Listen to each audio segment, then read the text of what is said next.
जी, जिस तरह से संसद में अभी हंगामा चल रहा है, राहुल गांधी जी पे कई आरोप भी लगाए गए हैं, मारपीट भी हुई है, किस तरह से? मैं प्रत्यक्षदर्शी हूँ।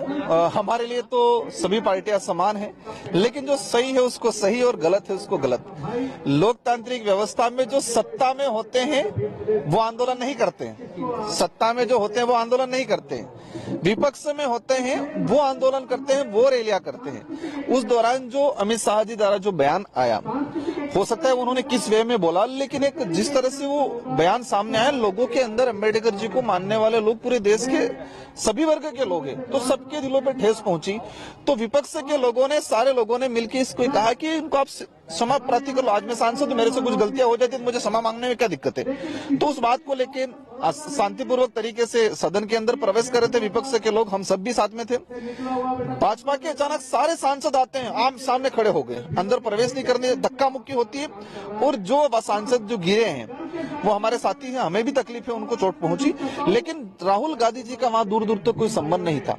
संसद के अंदर हर प्रकार के सीसीटीवी कैमरे लगे रहते, दो दो तीन तीन, हर प्रकार के, हर एंगल से। वहां पर एक तिल्ली भी कहीं गिरती है उसका भी डाटा आ जाता है, तो सामने आ जाए भाई कि राहुल गांधी जी ने धक्का मारा, सीसीटीवी कैमरे लगे हुए वहां। तो एक तरह का उस मुद्दे को दबाने के लिए उन्होंने एक प्रोपेगेंडा तैयार किया, बाकी ऐसी कोई बात नहीं है। बात जरूर है, वो गिरे हैं, उनको लगा भी है, लेकिन राहुल गांधी जी का विपक्ष के सांसद ने धक्का मुक्की नहीं किया, वो खुद ही अपने आपस में भिड़े हैं। मुलाकात भी हुई अमित शाह जी से, कई कयास लगाए जाए, क्या मुलाकात? देखो, मैं सांसद हूँ और वो गृह मंत्री हैं।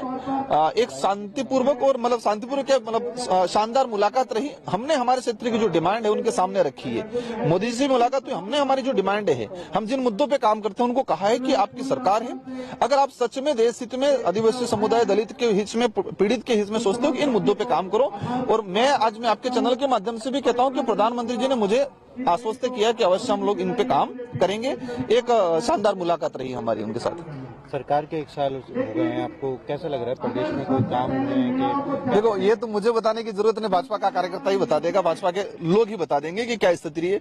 सच में कुछ रहा है, गड़बड़ रहा है, इसको स्वीकार कर रहे, भाजपा के लोग भी स्वीकार कर रहे हैं, हम लोग भी इसको मान रहे हैं कि जिस तरह से कि कॉम्बिनेशन नहीं बैठ रहा है, जो मिनिस्ट्री है उनमें कॉम्बिनेशन नहीं है, प्रशासनिक अधिकारी मजे मार रहे हैं, सरकार का कोई मतलब नहीं, सारे ब्यूरोक्रेसी सरकार चला रही है। तो एक तरह का जो पूरा सिस्टम बिगाड़ने का वर्तमान में काम हुआ है। आपकी पार्टी को किस तरह से देख रहे हैं, मतलब प्रदेश कार्यालय का? देखो, हमारे लिए एक सबसे बड़ी उपलब्धि है कि इतने कम समय में सबसे राजस्थान के अंदर तीसरी सबसे बड़ी पार्टी बन के उभरे। उसके लिए मैं आपके चैनल के माध्यम से मेरे क्षेत्र की जनता को, जिन्होंने 4 विधायक चुना के भेजे और मुझे चुना, मैं उनको धन्यवाद देना चाहूंगा।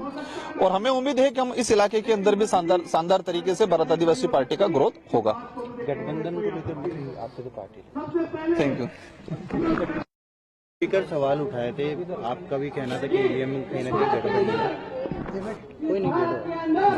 इसको लेकर चुनाव आयोग भी गए, चुनाव आयोग ने साफ मना कर दिया है कि वीडियोग्राफी और पब्लिक नहीं मांगती।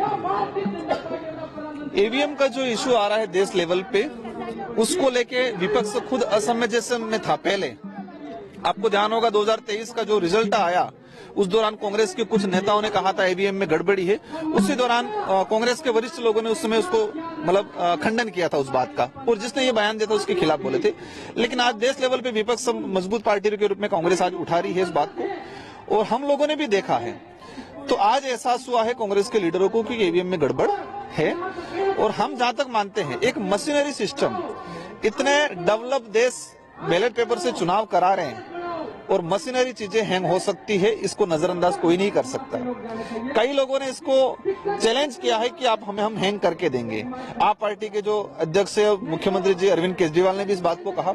तो सच में ईवीएम में कुछ न कुछ गड़बड़ी है, तो बैलेट पेपर से कराने में क्या दिक्कत है।